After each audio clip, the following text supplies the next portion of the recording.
Assalamualaikum warahmatullahi wabarakatuh. Salam sejahtera buat kita semua.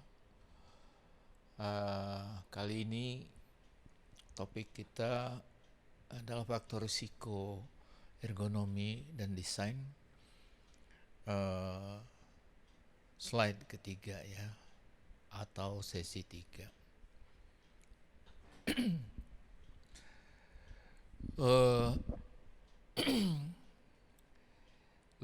Yang akan kita bicarakan di sini adalah faktor risiko dilihat dari sisi objeknya. Kita lihat karakteristik objeknya seperti apa. Ya, biasanya karakteristik objek yang seperti ini bisa berkaitan dengan faktor risiko, yaitu yang menggunakan peralatan tangan, power tools ya. Sekarang kan banyak ya power tools yang diciptakan untuk membantu pekerjaan atau peralatan-peralatan tangan ya. Nah, itu seringkali ergonomicsnya dikaitkan dengan capacity dan limitationnya, antara mulai dari lengan, telapak tangan, pergelangan tangan, jari-jari gitu. Termasuk juga arah pergerakan pada persendian siku, pergelangan, dan jari-jari. Lalu sarung tangan yang terlalu besar itu juga faktor risiko yang bisa mendatangkan risiko kepada pekerjanya, penggunanya. Bisa terlalu besar sarung tangannya, bisa juga terlalu kecil ya. Objek yang akan dipindahkan terlalu berat sehingga harus menggunakan power yang lebih besar ya. Kemudian objeknya licin ya, katakan Anda mengangkat box yang berupa plastik gitu kan. Objek itu terlalu licin, pinggir-pinggirannya, luarnya, terutama sisi yang akan dipegang untuk bisa mengangkat oleh si usernya.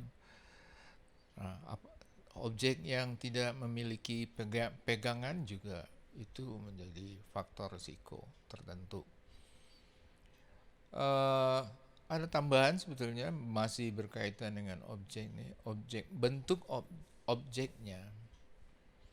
Bentuk objeknya, objek itu bisa bentuk bola, ya, bisa berbentuk elips, bisa bujur sangkar dan seterusnya.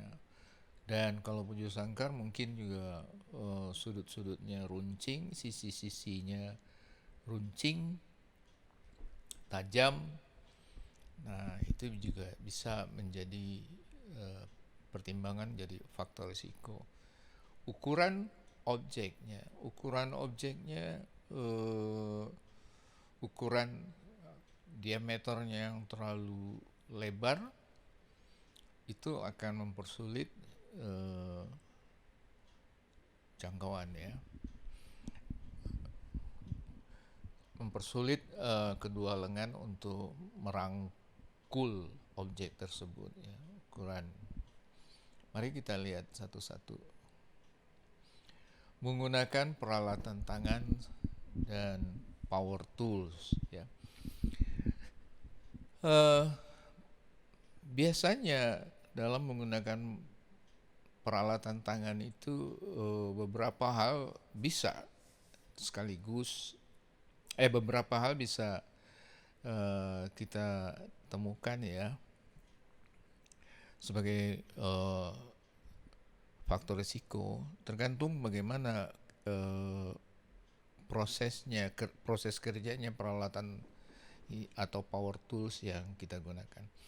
Seperti kalau power tools seperti yang digunakan oleh pekerja pembangunan jalan raya itu kan ada power tools atau peralatan yang memadatkan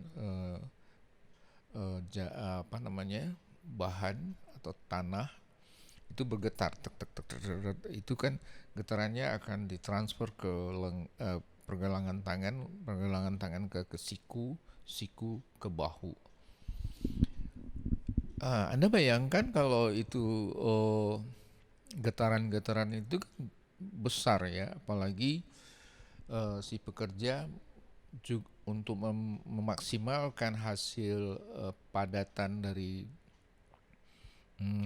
tanah yang akan dia padatkan itu, dia menggunakan berat badannya untuk menekan.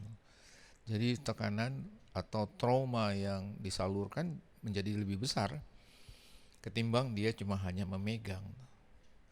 Jadi dengan menambahkan tekanan berat badannya kepada power tools tersebut atau peralatan tersebut, maka beban yang trauma yang dia terima menjadi lebih besar.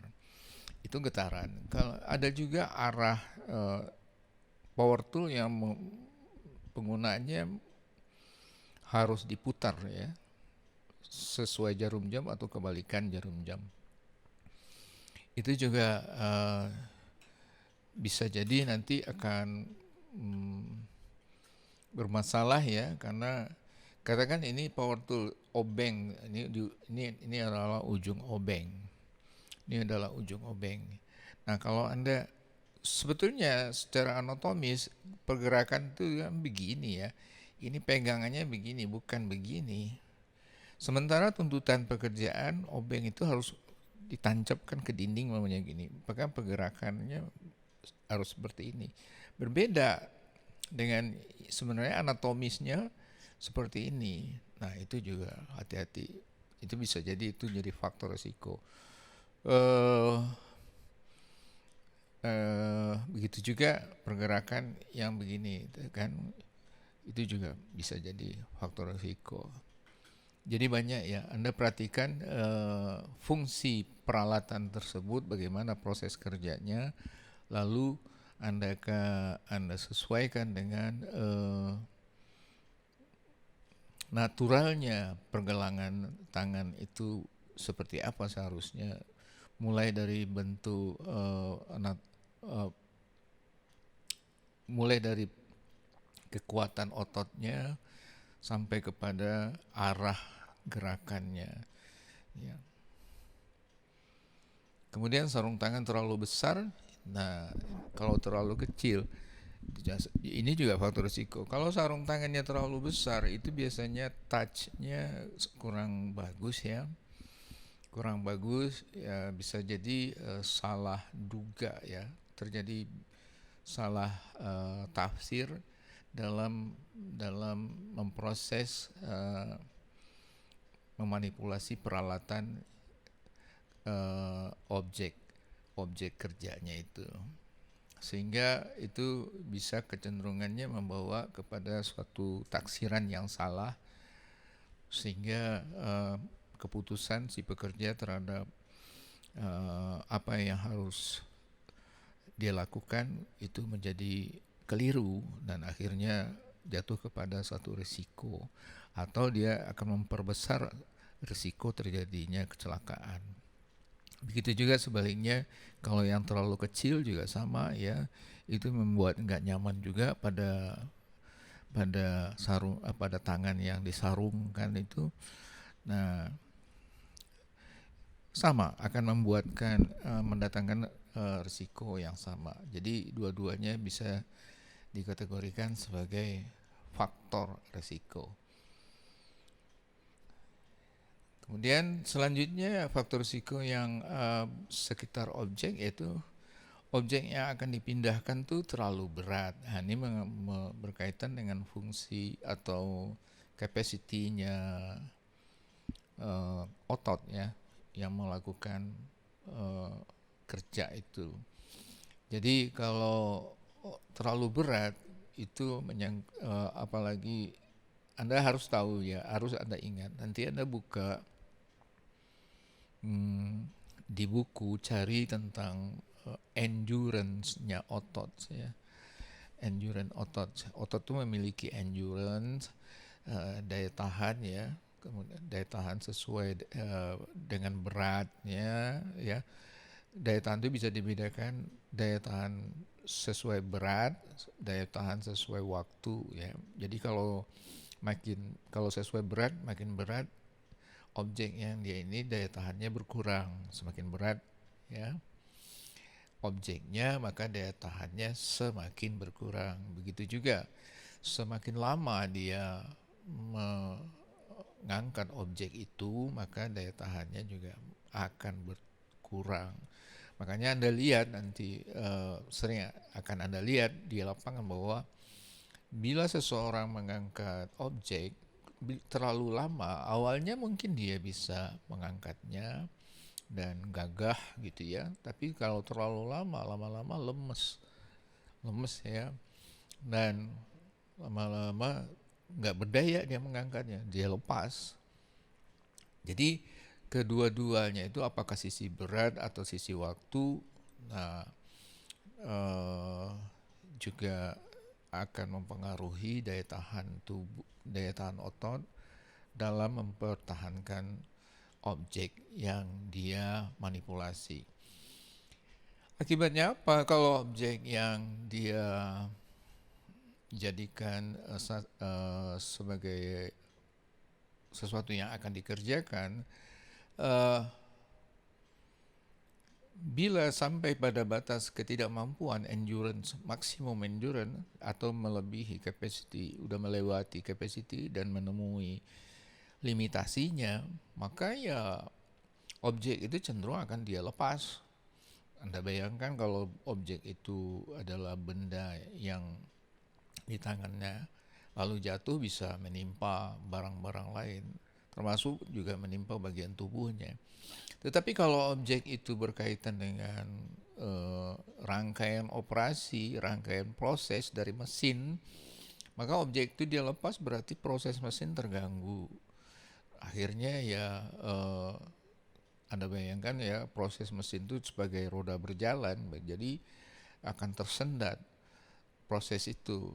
Nah, kalau tersendat lalu mati ya nggak masalah ya, mungkin lebih aman matinya baik-baik. Tapi kalau matinya membuat kejutan bagi mesin dan rusak, itu juga loss kan, kecelakaan bagi mesin tersebut.